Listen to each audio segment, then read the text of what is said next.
미사일 발사와 핵실험 등 고강도 도발을 계속해온 북한이 내부적으로는 주민들에 대한 통제와 선전선동을 강화하고 있는 것으로 나타났습니다.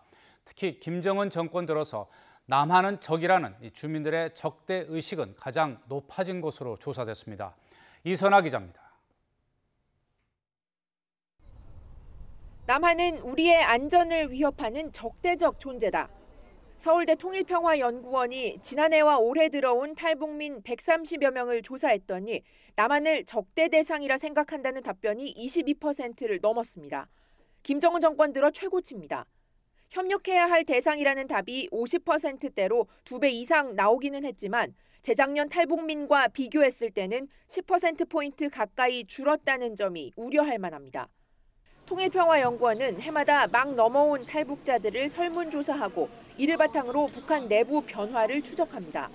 연구진은 남북 관계가 얼어붙고 대북 제재 강도가 높아지면서 북한이 선전선동과 주민 통제를 강화했기 때문으로 보고 있습니다. 김정은의 취약한 권력 기반 강화를 위해서는 외부의 적을 두고 내부를 단결시키는 것이 가장 중요하지 않은. 외부 정보를 접할 수 있는 휴대전화와 컴퓨터 사용률이 떨어진 것도 비슷한 맥락입니다.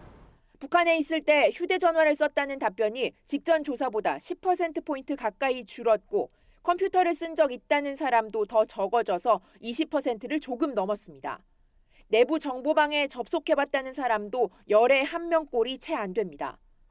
하지만 당국의 통제에도 가요나 드라마 같은 한류를 접해봤다는 대답은 90% 수준을 유지해 거스를 수 없는 추세인 것으로 보입니다. 김정은 지지도는 집권 이후 꾸준히 50% 후반에서 60% 초반대를 기록하고 있습니다.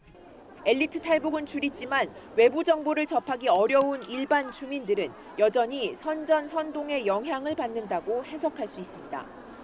대북 제재로 인한 상류층 고급 소비는 지장을 받고 있지만 서민들 생활에는 별다른 변화가 없는 것으로도 나타났습니다.